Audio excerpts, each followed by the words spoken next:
Hello and well met. This is Laren with the Fantasy Grounds Academy. Today I'm going to be taking a look at Fantasy Grounds. In the the topic of this particular show is to illustrate some of the things that are possible with the Fantasy Grounds platform. This will be showing the 5e rule set. However, this would apply to most fantasy rule sets. In the background is some music by Monument Studios, which is essentially a audio production company that creates RPG, Hollywood kind of sound effects and background music. So I'm going to be playing that in the background just as a shout out to them. They're doing a Kickstarter later this summer, and I'll be supporting that effort later. I just got the assets, so we'll see what happens on that, but I think that'll be a good chance to get in on some really decent RPG audio.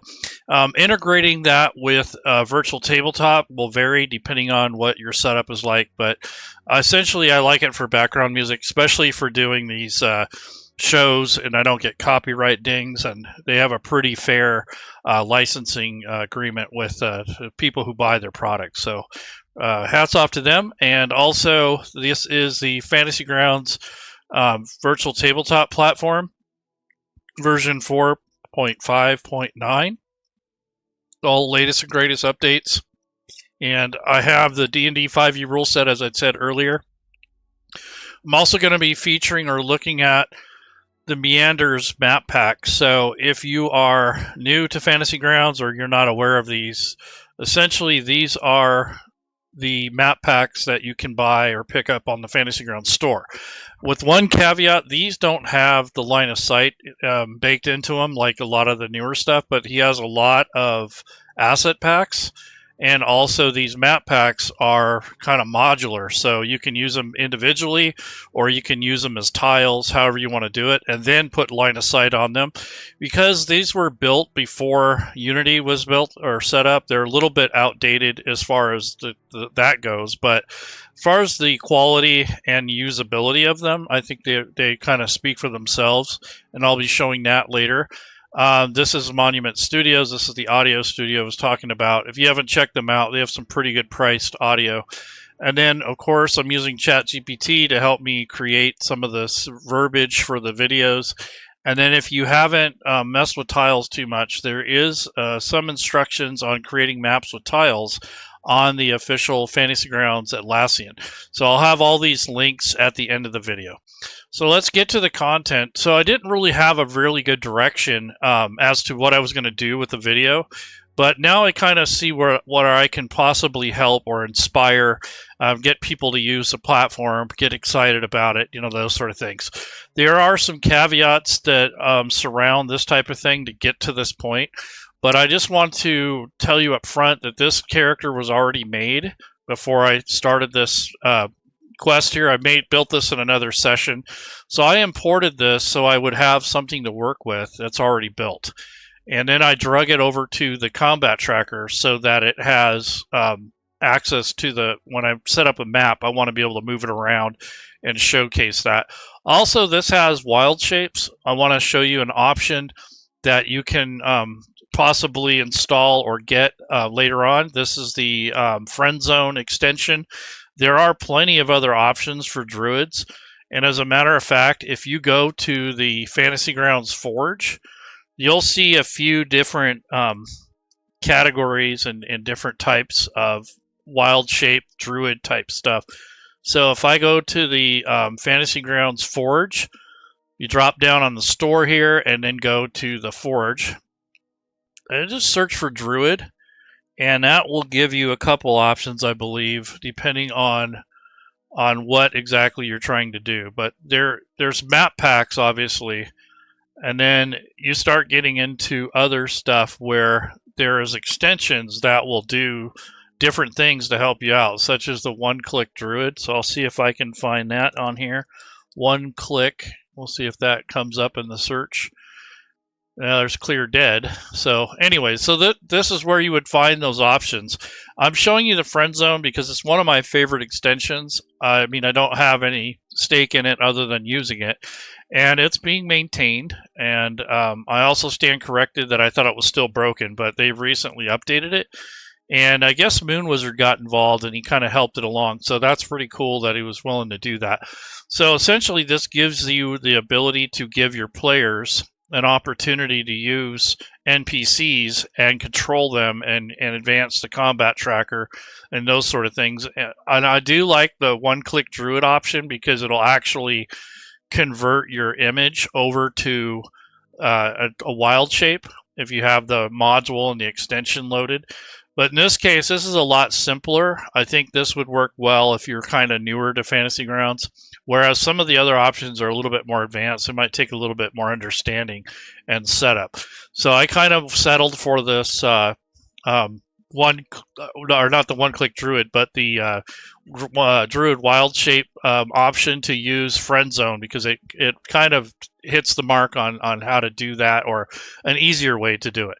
So first things first is I have the dire wolf, giant spider, and a tiger as my wild shapes on here, and these have the actions. And this, as a matter of fact, this comes from the one-click Druid wild shape. So I'm not going to enable that, but I will have the attacks and such if I need to.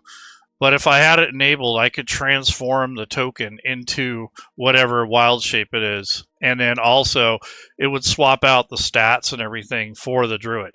But I'm kind of doing it the long way, kind of doing it the more traditional, or closer to the traditional way. So when you have the Friend Zone extension loaded, it creates a tab called Cohorts. So cohorts are essentially vehicles or pets or companions or whatever you want to call them. And you can add them to the character sheet, and this is only available if you have the Friend Zone extension. So I'm going to look these things up, these animals or creatures or whatever he used for, in this case, this will be for his wild shape. So I'm going to go into the NPCs, and I'm going to search for these creatures. So we'll do dire wolf first, and then what I'll do is I'll drag that over and then use that as our as one of our wild shapes. So I'll bring this up and just kind of hold it off for right now. And let's go to the wolf spider, giant wolf spider. So here's our next wild shape. And then the last one I think was a tiger or something like that. So if I go to the actions tab, yeah, tiger. So these are the three main wild shapes that I'm going to allow my player to use. Obviously, you can use other options, but in this case, I'm just going to use these. So these are the three beasts or animals that he can transform into. I'll say that he's seen them before. He's been around them. I don't remember what the exact rule is, but I would think that your Druid would need to have at least seen the animal before they can transform into it. That's just my house rule. I don't know if that's something that matters or not to you, but essentially all these actions came from the one-click Druid. So this would be if you were in the actual shape of the animal, and then you can execute all the attacks from here on your character sheet, just as if you were playing that as a character. But in this case, I'm going to be using them as NPCs instead. So what we want to do is make sure that we add these to the combat tracker first, the cohorts, and that way they're linked to the character sheet and to the map. So if I bring these beasts over here, you can drag these onto the cohorts tab and then onto the combat tracker so they're linked. Or if you have one in there, you can drag it to the cohorts and then you can get control of it.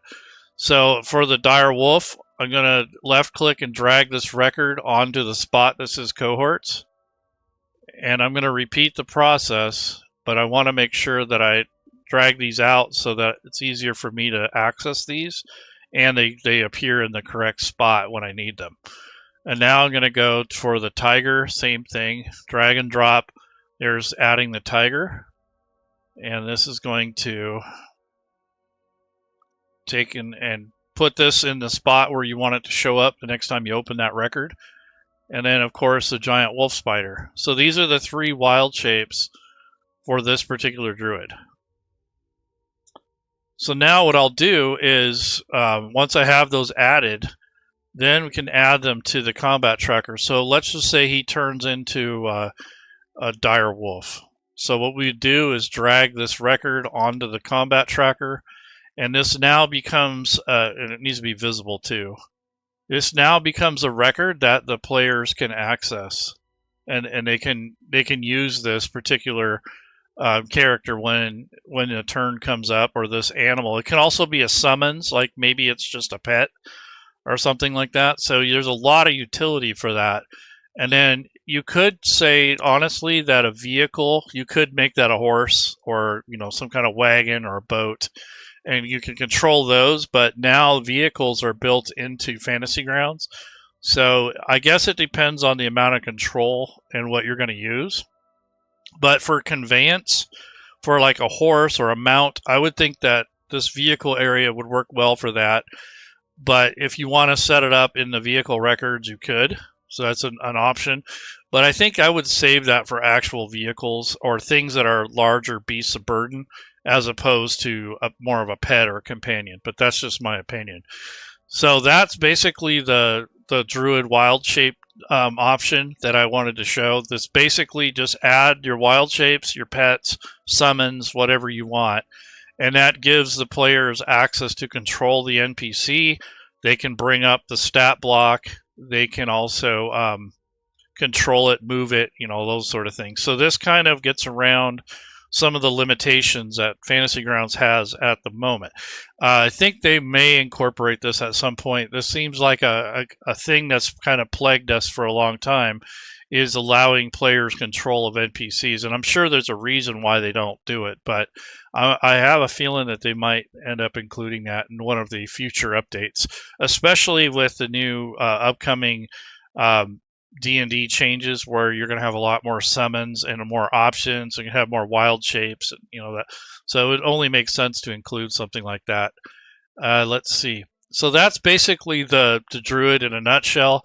And normally when I have my NPCs or anything like that, I usually stack these up next to the combat tracker to make it easier to access things. So I will probably have this like on my actions tab, and then down below it's on combat and action. So these are all my standard actions, spells, my consumable items, wild shapes, spell slots, weapons, all that stuff. I would probably keep most of this here for the duration of a game.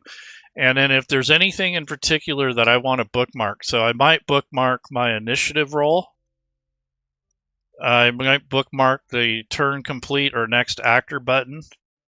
And then I would probably look at my skills and probably use nature as one of my abilities here that I want. Maybe perception, even though I'm not proficient with it. And then maybe one other. So animal handling, herbalism, history, medicine, maybe. So those would be like my top things that I would bookmark to have quicker access to as a player, because this makes it to where you're not having to flip through all these tabs. And that's an important aspect of getting used to playing Fantasy Grounds, is to have that accessibility and not have to go through 50 different menus to get to it. So that's just something that I like to do for myself, and I encourage my players to do the same thing. So if I'm playing this character, that's kind of how I would set this up. And just remember that any dice rolls like initiative or these skill checks, they have to be updated occasionally. So if your player levels up and they get an increase in dexterity, or perhaps their proficiency bonus goes up, these will have to be updated. So you just re-drag them over, because these stay the same. They're not dynamic, they're static. So once you drag them, they stay that way. So occasionally you'll have to re-drag those down here for anything that has a roll associated to it. So that's just that. And then also what might be wise is if you have like a companion animal and you have access to the stat block, you might want to take and make a shortcut for that too, so you can just pop that up when you need to. So that's a quicker way to kind of manage the character and have access to some of its main features. But normally you'll spend a majority of your time on the Actions tab as a player. So now I'm going to set up some tiles. So I'm using the Game Tile Warehouse Meanders map series. I have the Venmire 1 and 2 packs loaded here. And the way that's kind of unique about these is that you can connect them together if you want. And that's what I'm going to do in this demonstration. Is I'm going to take a couple of these and put them together so that you can see how modular they are, and then maybe add a little line of sight to it. So first things first is you can either use them individually, and in this case the maps are set up as a module instead of just an asset. It's both, it's an asset and a module. So if you own this, you can load this up, and here are the two packs, and then you can easily access them through here if you want, and go to maps and images, and then there's a tile selector, which is really easier and fun to use. So if there's a particular map that you want out of this group, you can easily just click on the shortcut and that brings up the image, which is really nice because then you can just use it then and there. Or if you want to build and use it more like an asset, like a tile, you can create your own kind of blank image. So if I go to images, I'm going to make my own group. You don't have to do this, but it's kind of a habit. So what I'm going to do is make a group called map tiles, just so I know which group is mine. And this is helpful if you've got like a bunch of content loaded, and that way you have a little bit of separation. So here's my new map tiles group, and now I'm going to click on add item, and that's just going to be a blank image. So what I'm going to do now is start setting these things up as tiles instead of an image that's already set. So there's kind of like my canvas, and I'm going to actually collapse this over here on the right a little bit so that I have a little bit more room. And this is usually how I set up my maps, is always have them up in this upper right corner. And then what I'm going to do is drag over the images that I want to use for this particular scene. So this is the assets window that I have open for this particular set of images. So let me look at, so that's not exactly what I want. I think these are a different set. So I'm going to go back into Venmire Woods and do another search. So I'm in the images section, and then I'm typing in Venmire because that's the name of the map pack. And there's a couple. There's the pack version 1, and then there's this Venmire Woods pack also here. And then if you click on this folder, this should bring you to the images and whatever you need to access these. And these kind of have examples of how they can be used. So I want to use this tile here. So I want to first set up the grid. So I'll turn on the visibility. It won't show up until I actually drag an image over, but I am going to set the color just in case. And I'll drag this, drop it on here, and that's basically the first image out of that group. And as you can see, it's a little bit off on the squares. So if you go to layers, you can drag it and kind of make it click into the spot.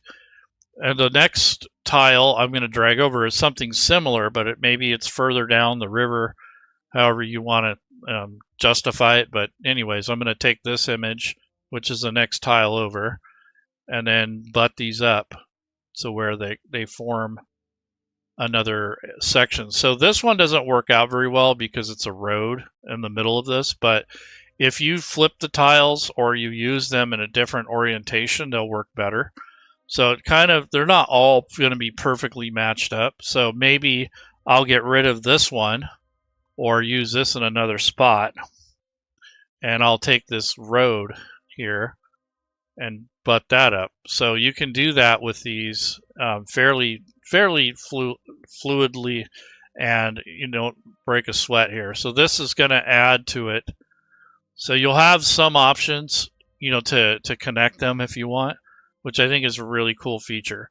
And then here's another forest-like one. So maybe we would use this one in another situation, or perhaps I'll find another one that has like a road. And this is all from one set, so it can be multiple sets, however you want to do it. Let me look at this pond here, see what that looks like. Nope, that's underground. Yeah, so that looks pretty cool. But as you can see, there's some cases where this may not work out, but in other times it will. So it depends on what tiles you select. Okay, so this is like a Druid's tomb type thing. So I'll see what let's see what this is. This is just an open forest. That's what I was looking for.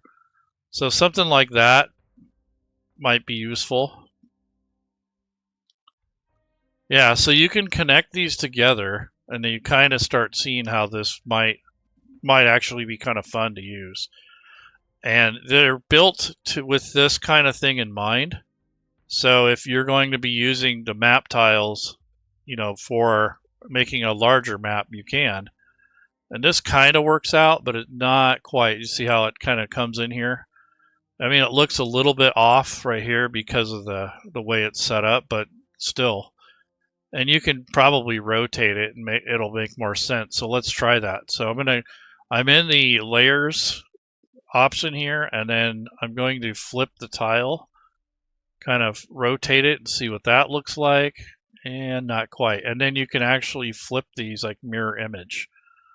So yeah, it's okay. I mean, this tile doesn't actually fit this particular situation, but you get the idea. Let's see, what do we got here? Okay, got that. Okay, so I'm selecting the tile and getting rid of that one. I think what I'll do is I'll click on this one, and then you can, on the very bottom, you can say duplicate selected layers, and then just bring this down like this, and just use this again, which is looks a little bit cleaner that way. Now, this looks a little weird here, but you can always fix that with an asset. You can put a big tree or something right here to kind of make it blend in more. So let's take a look at something like that. Let's grab a tree. I'm sure he has some token packs that would work with this particular set. So if I go into my assets, yeah, let's go into the actual, see if I can bring up the token pack. So I'll go to modules this time and see if I have it. So activation, let's go to token, because these are Meander token modules, so he's probably got, yeah, I don't have that loaded right now. So what I would do in this case is maybe look for a tree and kind of mess with this. So let's go back to assets, and let's go back to the home area. Make sure we're in images, and let's go with a tree. And what we'll do is we'll just put a big tree there, and it will help it blend in a little bit better. See, this kind of looks a little rough right here, so we'll take and do that. So entries, settlement, trees. Hey, Udrak, how you doing? So let's look at trees. So we want the tree asset, not so much a full image. And this also what happens when you got too much crap. You're going to be going through quite a bit of images before you get to the right one.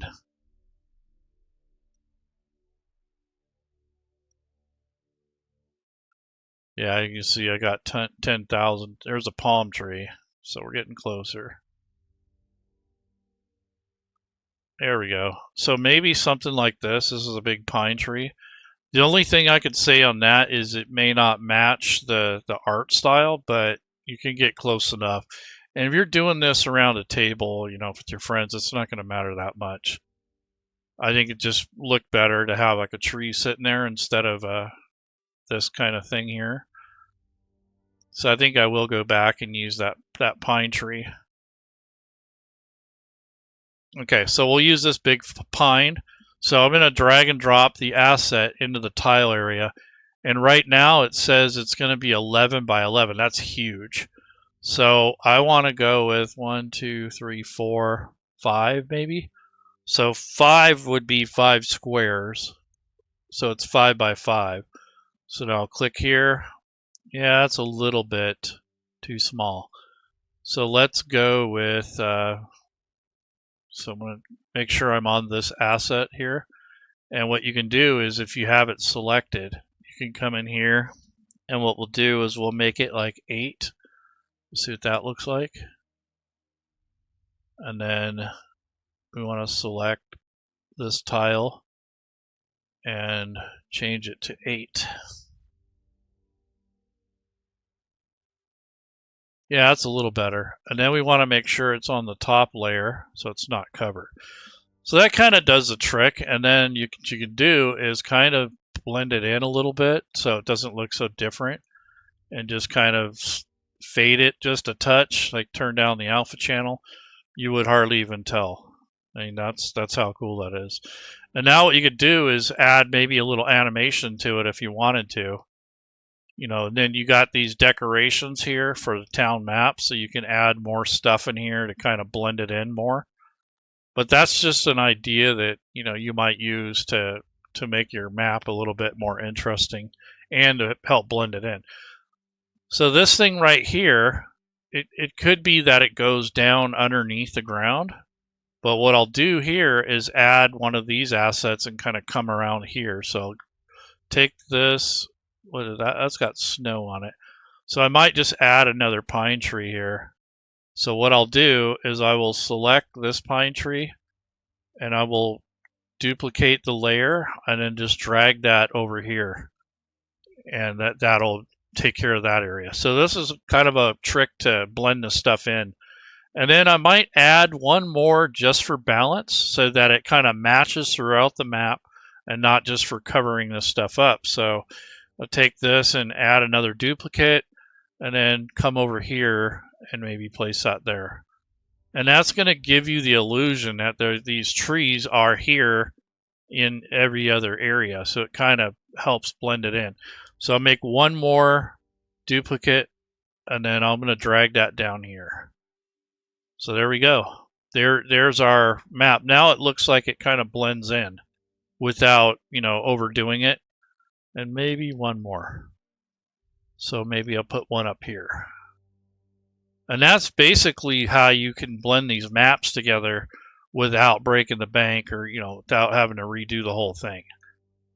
So that helps with the appearance. And oh yeah, so the topic of sounds, all I'm doing here is I'm just playing some background music, but the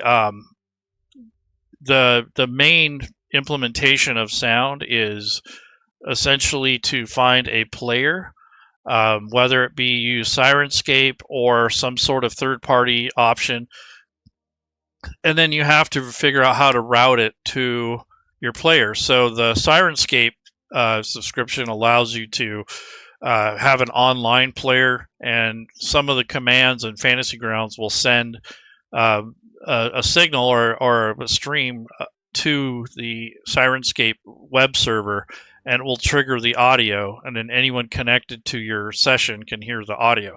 But if you do it locally, like I'm doing right now, you still have to pipe it to your players, whether they're on Discord or another type of application. So I'm not really covering that, but that is essentially the sound. And in this case, I'm using the Venmire, or excuse me, the Fantasy Plus player, which is an option that you can get through Monument Studios. So anyways, this is the kind of like the map setup. And then to test this out, I'd put the Druid on here. So to drag and drop this particular Druid on the map. And then you have to be in play mode in order to access this. And when you have no lighting or vision, that's what you're going to see or not see. So this doesn't have line of sight set up on it. And as I said, these tiles were made before the actual Fantasy Grounds had the line of sight and all that built in there. So you'll have to either add your own, which I'd probably do in this case, or you can wait till we're going to actually build them for the Forge individually so people can use those as individuals. But you can buy them as sets right now in the store. But this is just to kind of test out the map itself and see what this looks like It's not too bad. There's the big chasm right there. So maybe you want to get across here, but in human form, it might be too difficult. So we'll have them transform or change into the dire wolf or into the tiger. So I'd probably remove that off the combat tracker, go to cohorts, drag over the tiger. They'll have access to it. And then you just use that to represent the druid at this point. Unfortunately, you have to leave the druid on there. It can get a little bit confusing, but nonetheless, you have options. Like the one-click druid, there's a whole bunch. There's like 2 or 3 other options. One of them was, I think, polymorphism and some other options. But if you are going to use the one-click druid, I have to load up the module. So I can do that now, but that will allow you to actually transform into the token and use the same character and not have to have, multiple NPCs. So there are some drawbacks and such to this. So first of all, I want to make sure that I have the module loaded. So if I go into my modules area and go to activation, I want to make sure that the one-click druid option is available, or that it's on. Let me see, what do I have here? Activation, we'll go to one click, I believe is, I'll try druid. There we go, one click druid. And then there's another one called players tools or one click more. Here, it's right here. So these are 2 modules that I have loaded. And then I'll have to go into the back end of Fantasy Grounds. So if I actually left click and then, or right click and go to return to launcher, you have to make sure that the extension is loaded or it's not going to work. So I will disable friend zone just so it doesn't conflict. That's another thing got to be careful with extensions. If they kind of do similar things, you run the risk of having those things conflict. So let's see. Oh, there's an update. What do you know? I'm not going to worry about it right now. So you come up here. Let me make sure I have this one-click thing activated. So that's something you have to do to get that particular option to load. Otherwise, it's not. There's Advanced Wild Shape 5e, so there's another option. I wonder if I even have it installed here. I may not have it installed. No, it doesn't look like I do. But I have the module still, but I don't have, it looks like I don't have the extension loaded. That's all right. I wasn't really intending to, oh, critically awesome essentials. That's what I was looking for. There we go. And I don't know if I want to do that right now during a live stream update. So that's another thing, is don't update right before your games or right in the middle of playing. That could be problematic, depending on what you're doing. So you got to be careful with how you manage your table before you start game. Let your players know a couple days ahead of time. Say, hey, don't update yet until they put out a fix or an update for any of your extensions that might be broken. And you probably just have to read through the forums and kind of pay attention to what's going on in the community to know whether or not it's broken. There's nothing worse than doing a stream and then having that blow up in your face. That does happen occasionally. So it's something you just have to be on top of. If you're going to use extensions, you have to keep your eye out for that. I mean, they'll update them eventually, but it might take a day or two, so you're never going to know.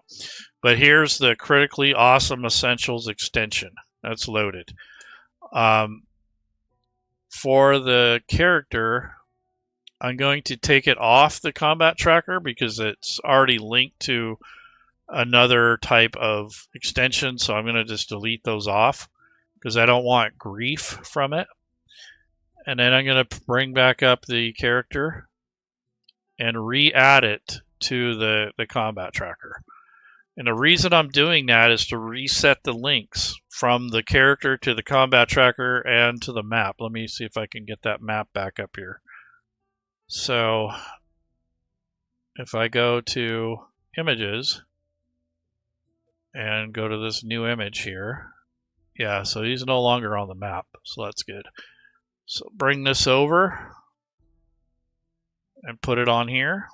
And if I did this right, I should be able to click on the wild shape and have it actually transform into the tiger, because I want to jump across the chasm. That's the whole idea.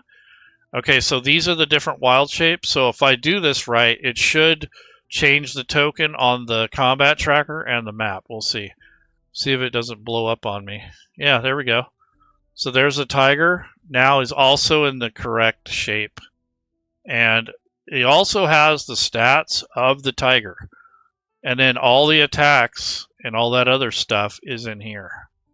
So there's a pounce, there's a attack roll, there's a prone effect, there's a melee attack, there is a damage for bite, there is another cast, another claw attack, another cast, which is like a, for melee attack, and then the actual wild shape.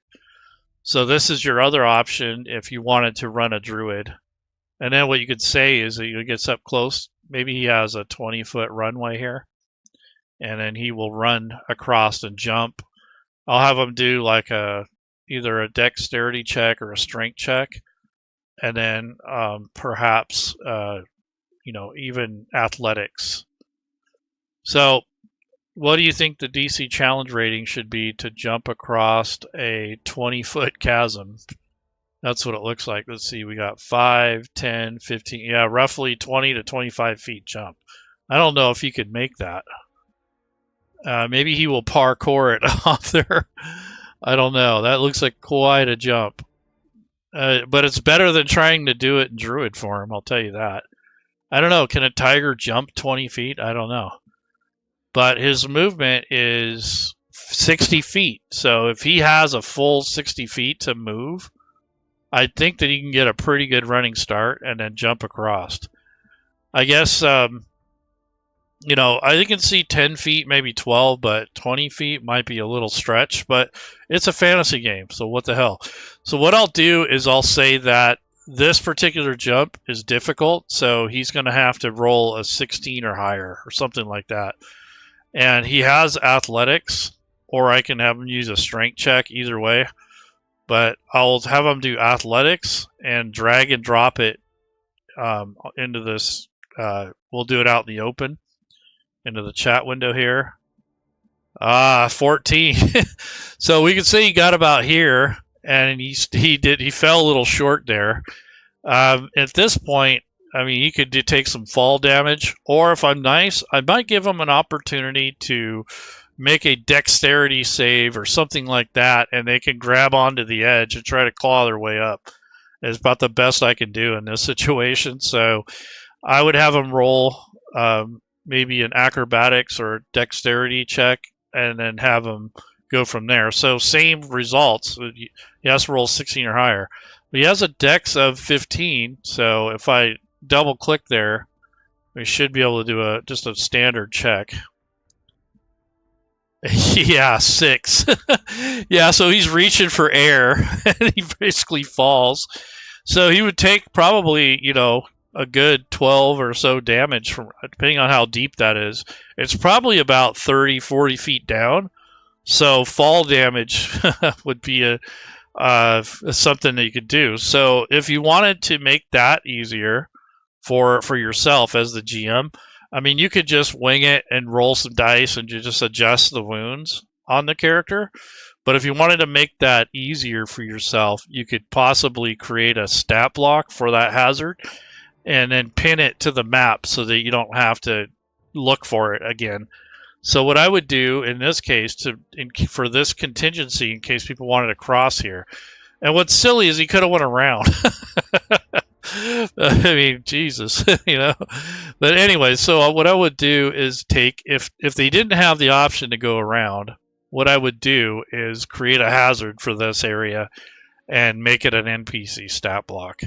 So under NPCs, I might make a new group and then edit it, call this hazards. And what that will do is give me a category. And then I'm going to use the import tool. And I'll generate a stat block for this so it's easier to use in the future. Yeah, it's a little work now, but in the long run, if you make all your hazards ahead of time, like quicksand and those sort of things, it's a lot easier to do. So what I'll do here is take and add, I'll bring up my chat GPT, and then I have a kind of a tool that I use, but you don't have to use this tool anymore, but this is a content creator. So what I want to say is generate a D&D 5e NPC stat block for a fall hazard of 35 feet. Include the features and other info. All stats should be 10 and immune to everything, because it's an inanimate object. You can actually probably call it a construct if you wanted to, but we'll see if it can handle this. So 35 feet.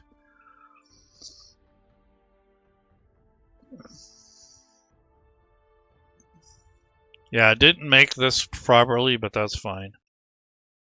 I'll say that this did not follow the standard that I've built for this. So what I'll do is go to our website and use my template, because that's typically what those always get wrong, is it just puts it the way it wants to. It doesn't listen to you. So I can just give it a template. It's so much easier than arguing with it. Just give it an example of the output that you want and then call it good. So I have an article on the Fantasy Grounds Academy website. It's called Mastering D&D NPC Stat Blocks. It's basically to help with the formatting. And this is typically the area that it goes wrong in. So these are good formatting. This is what you want to see. And it doesn't do that for some reason. So here's a good stat block, or one that will work. So this is just an example. What I will do is copy this and ask it to use this. I'll say fix the NPC stat block above and use the template below to define the formatting and layout for Fantasy Grounds.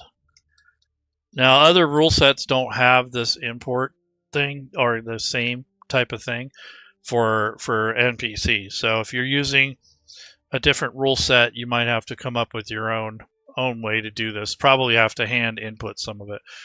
So fix the NPC stat block above for Fantasy Grounds. Okay. So what I'm going to do is I'm going to paste that in here. Whoops. I want to do that. And copy this.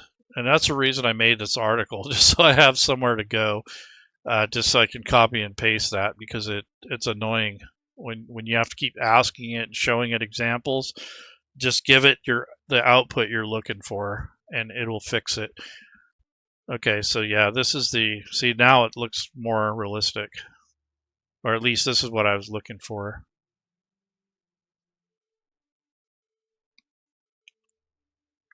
Yep, so here's it is. Now it seems like a lot of work, but once you do this a couple times, it's not bad. So falling hazard from 35 feet. So I'm going to take and copy this information and then go into Fantasy Grounds and actually add that to the NPC stat block. So, and then I'm going to right click on here to kind of clean up the text, take a look at everything.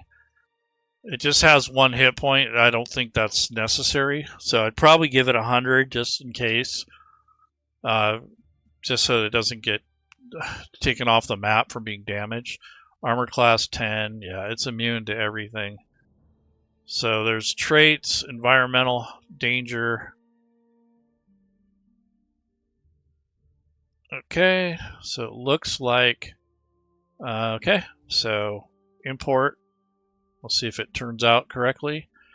Yeah, so it didn't do the size correctly, so we'll put large in there. Just so it makes a large area.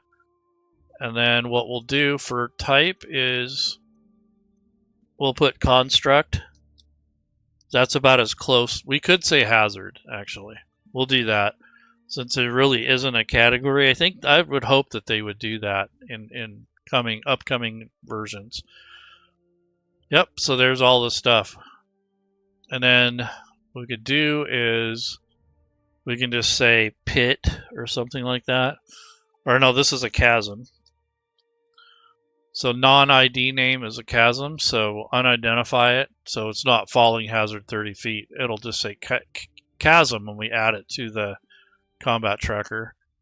And we don't even have to do that, to be honest. All right, so we got that. Yep. And the main thing is we want it to parse this information here so it's easier to use. So I'm going to lock it. And what you would do in this case, I'm going to close the import filter, but what you could do in this case is just link this to a map. And then when it comes time to doing that, like when this druid here fell, trying to turn into a tiger when he could have walked around. But anyways, he's kind of SOL right there. He's fallen 35 feet. So what you do is you bring this up, and the fall damage is right here. And then if the creature within the area of the fall must succeed on a DC 10 dexterity saving throw or take fall damage. A successful save would result in half, so he might be kind of clawing his way down and not take so much of a beating, but in this case he didn't save, so just drag and drop the damage onto the target, and there you go. So he took 8 points of damage from that fall. Now, it seems like a long roundabout way of doing that, but that essentially would help with doing these types of things in game. That's so much quicker than messing around with, once you have it set and it's connected to your game, or at least in your NPCs list, this would be a lot easier to do, and you wouldn't have to mess about with it too much. And you don't really have to have it on the combat tracker to use the features. Unless it's an area, like a magic spell or something maybe, but in this case it's just a hazard, so you don't even have to put it on the combat tracker, just as long as you have that accessibility and you're able to get to it. So when I opened it up for the first time, it opened up in the middle. You notice I always drag it over here and expand it to this area, so whenever I'm using it, it's not going to cover up anything else. It's always going to be right here. So that's a tip.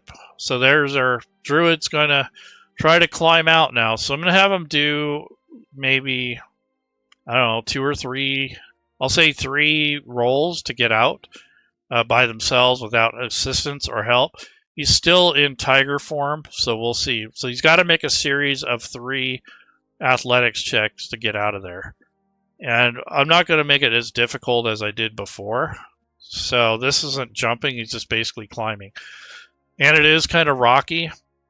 So he has roots and stuff, so he can pull himself up fairly easily. So I'm going to say he has to roll a 12 or higher.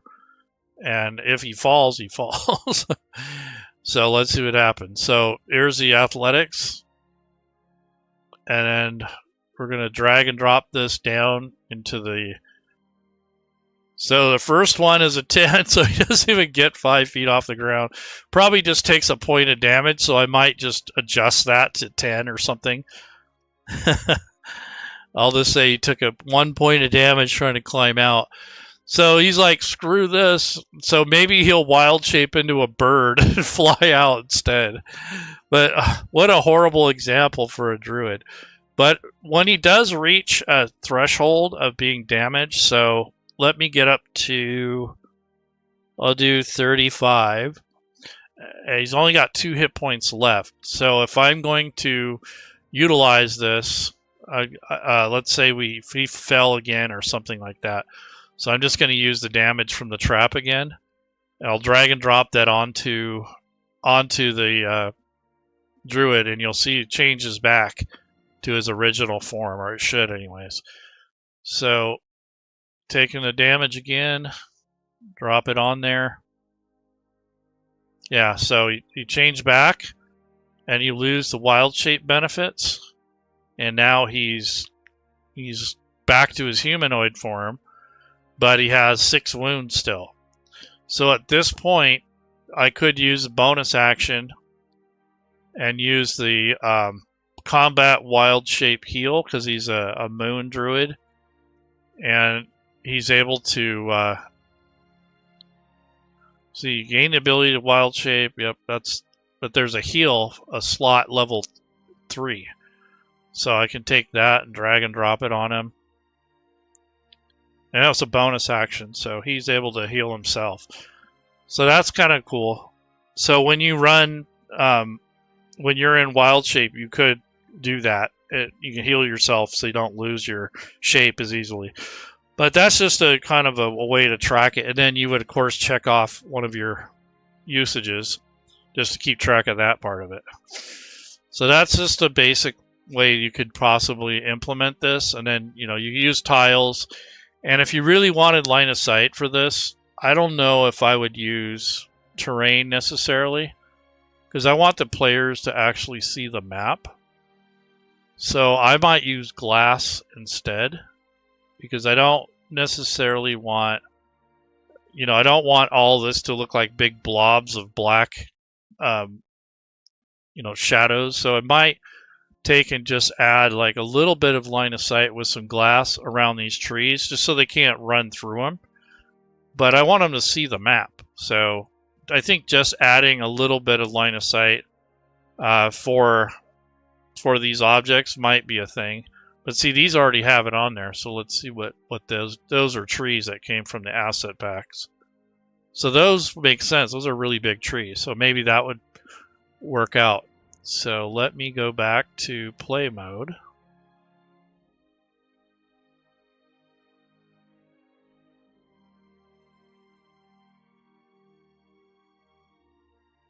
Yeah, see, there's no light. So in this case, for lighting, I'm going to add some ambient light. And in this case, we're going to do dusk. So it's going to be like sundown. And come back in here. Yeah, so there's a little bit of line of sight on here now because of those big pine trees, which kind of makes sense. So that looks pretty good. But I don't think I would put it on every single tree. That's just ridiculous. I mean, if you're worried about them moving through the trees, you can just put a little bit of glass on them. And that way, if they move through here, they can't just cut right through all the trees. They got to go around them. But for like these big pines, that kind of makes sense, because if they want to climb up it, they can look around. So these could be very tall pines, and then these other ones would just be like medium-sized conifers or something like that. So that's how I would interpret this, because it's an outdoor map. You want them to see this, and I might put water on this river here, because that kind of makes it come to life. So whenever I put any kind of line of sight on here, I usually turn it off temporarily so I don't get confused. And then I might clean this area up. I've got like 50 gazillion pine trees on here now. So what I'll do is I'll create a folder, and I will say pine trees, and I'll put them all in there, because it's all the same image essentially. So that would clean up this list, so I don't have like a gazillion different things on here. There we go. So this is just one folder instead of having 50 entries down the side here. And then I wanted to add the water, so this is basically how I'm going to add it. I'm not sure exactly how it's going to play out, but I don't have any of these tiles selected because I am using multiple tiles. So I probably have to create a layer that's independent of all 4 of these tiles, because these are all 4 different ones. if I assign line of sight to any one of these, it may not work properly with some of the others. So you can't really stack line of sight very easily. And I don't want to get that confused, so I'm just going to make sure I don't have any of these selected. And then I'll go into this line of sight tool and then go into the, in this case, I'm going to use glass or a window. And then I would just take and make a little, just make lines, like just little things like this. You know, you don't have to reinvent the wheel here. So you might do something like this for a map like this. And it's not going to block any lighting. And it's not going to do anything visually. But when they come through here, the players, they can't just go right through the middle of the tree. They're going to have to go around it. So that's probably the only obstacle other than this chasm that I would enforce. And what I might do with the chasm is put glass on it, even though, you know, they can get through, just so they don't just run across it. You know, I might do that. So I'd take and put some glass on here, make sure it's selected on window, and just kind of make this like a, almost like a railing, I guess, just so there's some dialogue about getting across there. And this doesn't block anything other than movement. So, and the only reason I'm doing that is just so they know that they have to, the players have to make some kind of check to get across it, or go around like the smart person would do. I thought that was hilarious. It's like he jumped across, he fell, he didn't, you know, he couldn't even climb out of it, couldn't even survive it. And yet he could have just walked around or turned into a bird and went across that way. But some druids don't have access to flight, so I guess it depends. But this is just an example of some of the things you can do with Fantasy Grounds. You know, really get really detailed, or you can keep it simple so it's easier to use. But when you are prepping for your games and such, there's a little stuff that you got to kind of get used to if you want to add more immersion and more automation and that kind of thing. And if the person that wanted audio is still around, if you're really interested in that aspect, on our Fantasy Grounds Academy website, we have an article, several articles about sound and how to implement it with Fantasy Grounds. Sound integration, Fantasy Grounds audio integration. This one was updated at the beginning of the year, so this one's probably more accurate. And this kind of gets into, you know, how to set it up. And it talks about different options like the Sirenscape player, or you can use Matacure's Sirenscape tools, or the audio trigger packs that you could buy off of Fantasy Grounds that works with the Sirenscape subscription. And then there's some localized resources, and then there's some other additional resources for this type of thing, including tutorials and all kinds of stuff. So it just depends on what your experience level is and how much work and effort you want to put into it. And that's kind of true of anything with any virtual tabletop, is you want to get to know the base functionality and get to know how to use the different assets at your disposal. And then there are tutorials that kind of give you a rough idea of how to use tiles and, you know, how and where to play to apply the line of sight if needed. So these are just you know, tips that I'm passing along to you guys, especially if you're running games or designing content, is that this might be helpful for you. As a player, maybe not so useful, but as a GM, definitely. So I was going to add water to the map. So when you add an effect like that, you want to be careful how much of effects that you use, because those are taxing. So I wouldn't use more than a couple effects at a time, and that's to keep the memory down, and so it's not hard on your players' computers.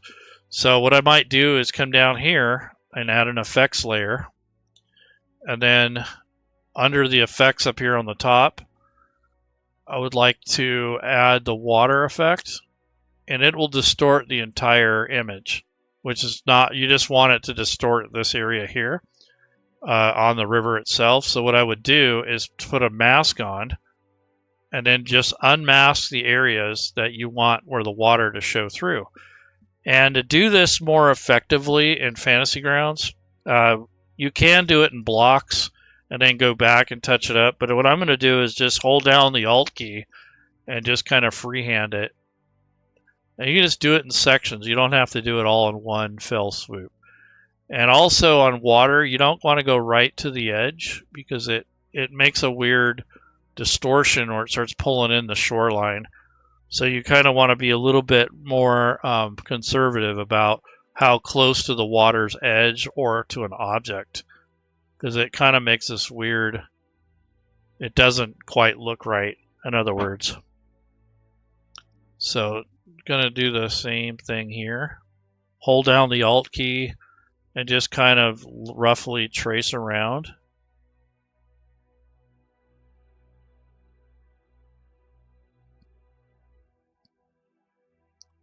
Same thing down here. So this gives you the ability to add the water effect. But you don't, like I said, you don't have to do it all in one fell swoop. You can do it in little sections. And all you're doing is unveiling the parts where you want the water distortion. So that's all of the, or most of the river. And it's kind of hard to see anyways. So if you go up here, I'll put the blur tool on a little bit, and then I might increase the intensity so you can kind of see the waves a little bit better. So now it has a little bit more movement. And then there's another effect, the ocean effect, that'll kind of give it that rapids kind of look to it. And then maybe you want clouds. So that would be your next step, is I might create a folder, and I'm going to call it weather, because that's, or effects or something like that. So you might want to create something, I'll just say effects because that's all this is going to be for.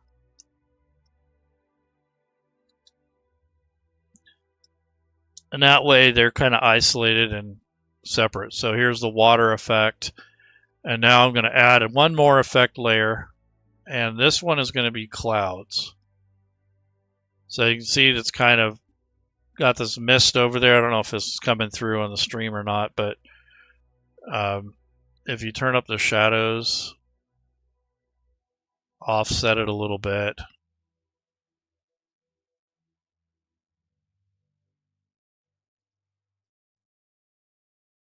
And then what you want to do here is you don't want that cloud effect over the entire screen.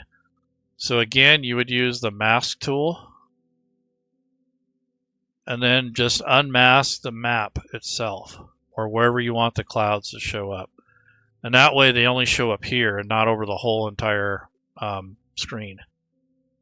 So this would be something you could do to kind of clean that up. And then again, the clouds are above the water, so that makes sense in regards to the layers.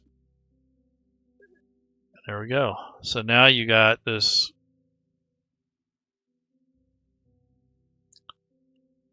Oops, I didn't mean to do that.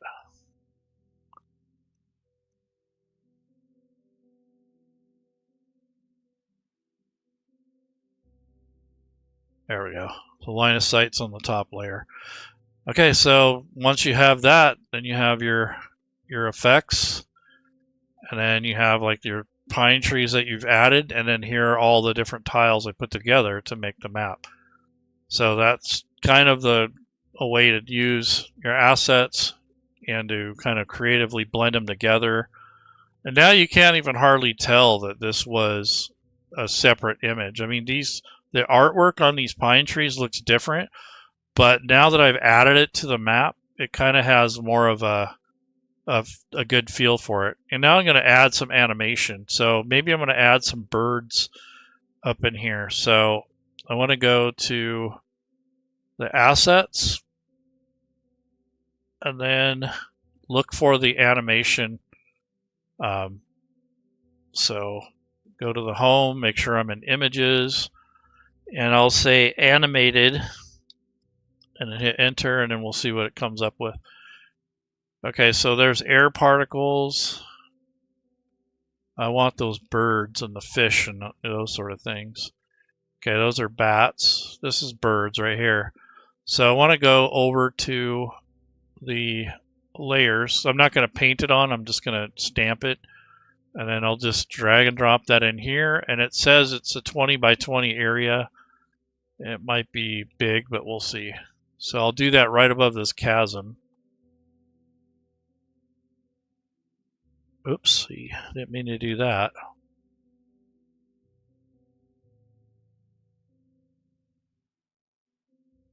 Where are you, birds?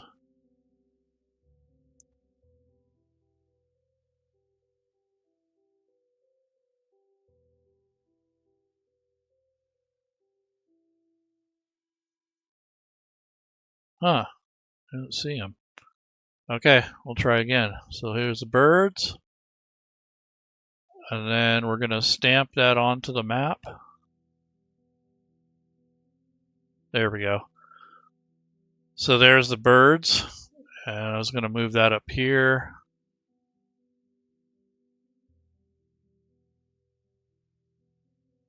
Yep, so now we have some birds flying around. And you probably want those below the clouds. So under the effects here, probably want to put the birds underneath the clouds. There we go. So now they're flying around through the clouds. And then there's some animation that you can put on the edges of trees, kind of make it look like the trees are moving. So like this thing here is leaves overlay. So I can drag and drop that on here. And then what you can do with this is add it to some of your trees here to kind of look like there's a breeze moving through. So if you have it on stamp or tile mode, and it's set for 8 by 8, so I think I'm going to go with 6 maybe by 6 before I stamp it. And then, yeah, there's the tree branch thing. So let's go with, we'll go back to 8 by 8. I think that was closer.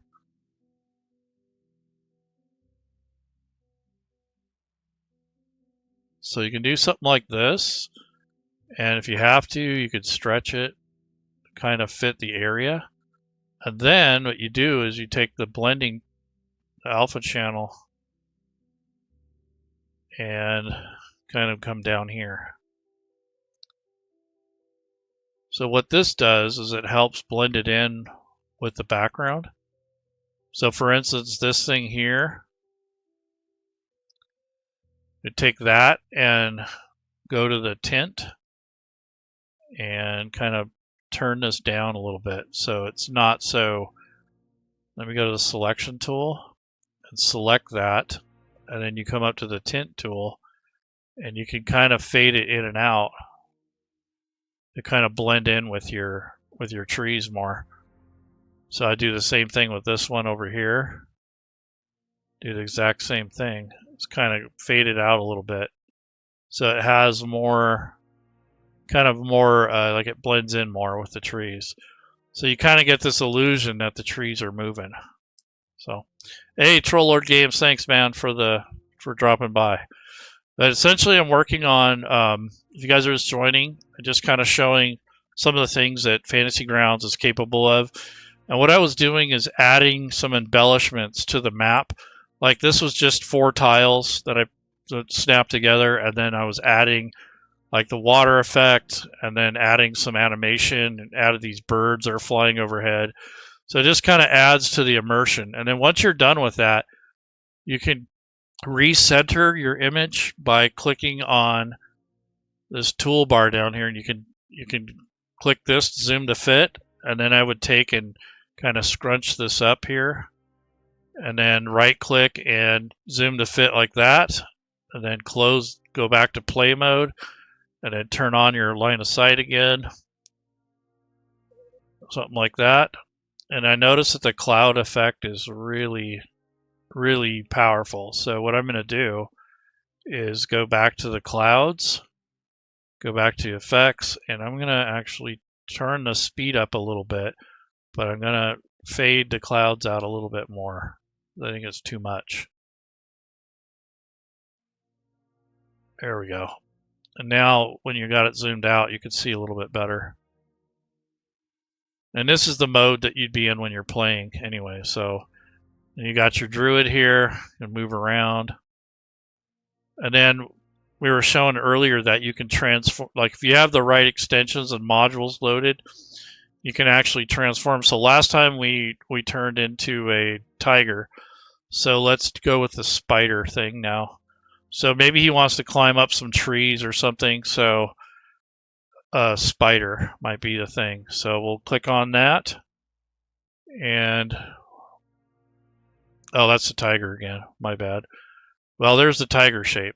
So I forgot to click on the spider. Let's see if it swaps it out. Yeah, so it will swap it out. But the only thing is it left both of these on here. So you got to be careful. So I'll just take the tiger one off. There you go. So there's our spider form now. And it has all the actions for it. So if you were going to use the spider to attack something, you have all the attack rolls, poison, all that built into the extension and the module. These come from the wild shape entries themselves. If you use this tool, if you're using the one-click wild shape or Druid Essentials, you essentially go into the modules or books if you want to look at it that way. And then you can look up whatever you need to. So if I go to the story entries in this case,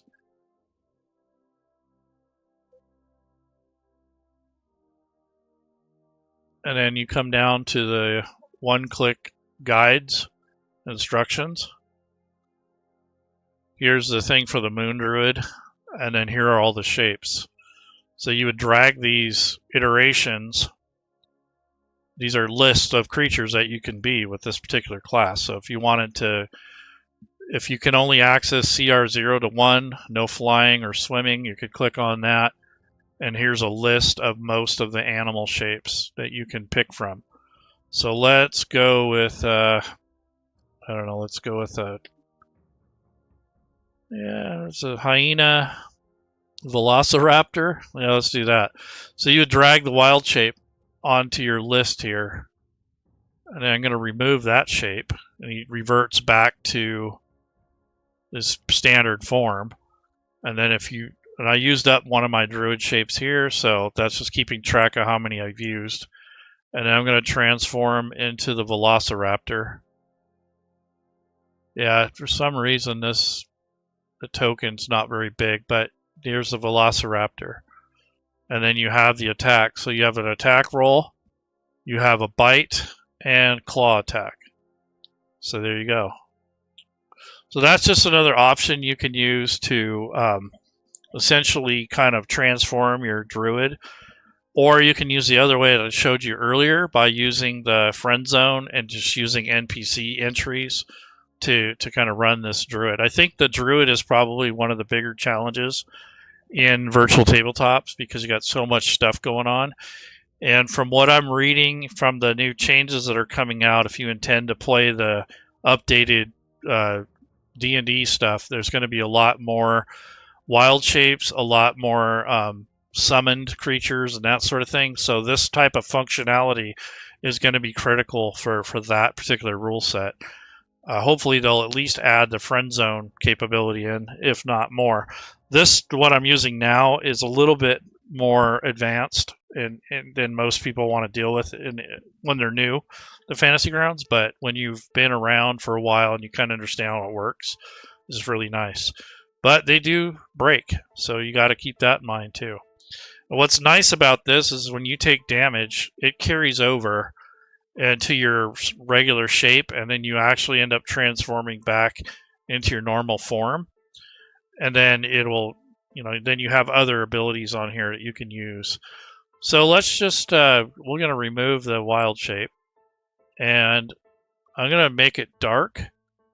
So he doesn't have dark vision. So what I'll do is change this lighting effect to, here's the ambient lighting, so let's go with moonlight. So you can still kind of see, but it's really dark. So what we can do here is, if you have the effects on your character sheet, if you encode it this way, you can have it set up to where you have a light effect that you can drag and drop onto yourself in the combat tracker, and that will emulate having a torch on. And then you also have the ability to throw it, and then there's a note basically about, you know, what it can do and that sort of thing. So this is just a note as to what it is. And this effect where it says light :20 torch, that's the actual effect from the effects area. So if you don't have that set up on your character sheet, if you go to options, or excuse me, you go to the effects button here, you have all those as default. So you can drag, the DM or the player can drag this to their combat tracker and get the same thing. But it's more convenient to have it on your character sheet. And if the player puts it on, they can also remove it. So that's the other benefit of that. So let's see what else we can do here. So these are standard actions. These are not normally on a character sheet, but if you add these types of things, you can add the dodge effect. You can use the help action, hide, ready in action, which is just like a note. And then I made another one called shield drop. So the reason I did that is because typically when you have a shield, it's equipped, right? And the only way to remove the shield bonus is to come to this actual area here and unequip the shield. And that gets rid of the shield bonus. So that, I don't know how many people remember to do that when they're using a two-handed weapon. So in this case, he has a quarterstaff. So technically, I'd want to enable this, which is a temporary effect that will cancel out the shield mathematically. Doesn't change the character sheet or anything. It'll wipe out the shield bonus until you go back to single-handed. Let's say you want to go back to using it one-handed, then you can just remove the effect. But I would hope that in the future, if there is a two-handed weapon, that there's an option where you could say, okay, if I change this to two-hand, let's remove any shield bonus, if there is one. And that's the thing, is it's situational, because what if you don't have a shield, right? Then it takes away that benefit for nothing. So it's kind of iffy on how to do that. But doing it manually like that is a good way to emulate that sort of thing. So if he's using this two-handedly, you can add this action, which just will mathematically remove the shield bonus. So that's a good way to handle that. So these are just some things that you might want to employ or use with the Fantasy Grounds platform. And of course, you've got the notes and such. Hey, BJH13, thanks, man. So I do these videos occasionally, like just some random stuff. Like this was kind of more or less to showcase the map tiles in the Druid. I think one of the other more difficult builds for 5e anyways is the Warlock. So if you build a Warlock character, there's a lot involved with that. But I think the Druid is just as complicated because you have all the wild shape stuff. And you don't necessarily have to do it this way. You can just use an NPC and use that to be your character, but it's not as clean. It doesn't have the same kind of effect, because essentially you'd have your Druid and your wild shape on the combat tracker, in which you just skip over your player. But the friend zone allows you to control NPCs, so that would be helpful if the GM wanted to award you with different wild shapes, or maybe you have a pet, or maybe a sidekick, some kind of NPC that you want to control.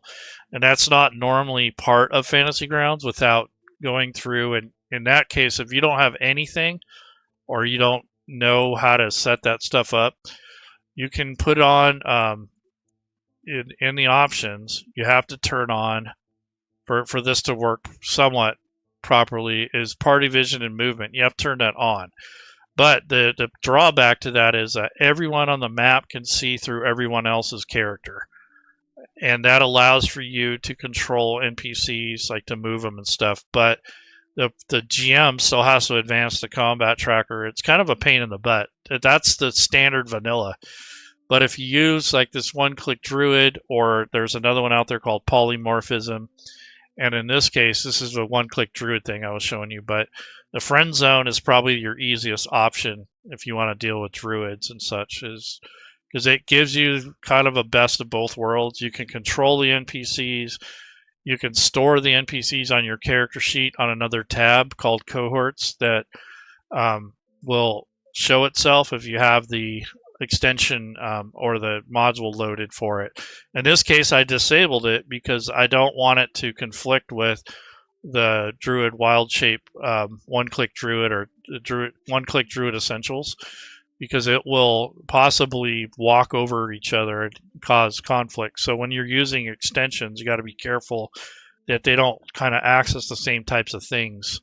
And that's kind of something you'll learn over time, is, you know, what's going to work with what, and what sort of things break. And, you know, these things break. So that's one thing you got to put up with if you're going to use extensions. I try to keep it minimal. I think the one-click Druid would probably be the most complicated one. If you're using like a bunch of spell tokens and such, that can be a little tricky. That can be annoying depending on what you're trying to do. Because that's just basically giving you access to the little tokens. And when you drag and drop it onto the map, it'll set up the radius and all that stuff. And it looks cool and everything, but it's just another added feature that could complicate the gameplay. So you don't want to go through all this stuff. You keep it simple and just kind of use the program for maps and rolling dice and, you know, that sort of thing. You don't have to have all this fancy stuff, because that can really detract from the game, especially if you're not familiar, you don't have the time to set it up. It can be annoying. So you got to pick your battles when it comes to this kind of thing. You know, how much effort do you want to put into an encounter that might last an hour, but take you 4 hours to set it up? You know, and that's being conservative, because if you think about, if you make the map, you install the extensions, you build the characters, you know, all that stuff, you add all that up, it's, you know, 3 or 4 hours of work initially. But once you have it set up, it's no work at all. And the players don't normally have to deal with much of it. So, but anyways, that's just a kind of a heads up on that. But anyhow, I'm going to let you go. This was fun. I will do more of these occasionally. Getting into like use cases and features and some stuff that you can do with the actual platform, as opposed to just running it vanilla out of the box, because there's different play styles and different rule sets that may not require all this type of stuff. Like if you're doing like Shadow Dark or something, I don't think I would be doing all this stuff with it. I think I just use the black and white maps, the black and white tokens, and just use it like you have graph paper and a pencil. You know, don't overcomplicate it. But if you're going to be doing like Pathfinder, D&D, Starfinder, you know, those sort of things, you might be adding more of this type of stuff to it. Just depends on the game style and what you're trying to get across to your players and how you tell your story. But anyhow, the music that we're playing is presented by Monument Studios. That's their work, and the extensions and the tools that I'm using are on the description after the video. So if you guys are interested in that, there'll be, after the video, there'll be links for that. So you guys take care, and I think at the end of this month, or close to it, on the 26th to the 28th, is our annual Founders Day weekend. If you guys want to showcase your extensions, or maybe you have some really cool maps, or maybe you're excited about a extension that you're working on, or maybe a module that you're building, or even if you want to share your process with the we'll do that during that weekend, so we can have some events for people to attend to, workshops, you know, that sort of thing.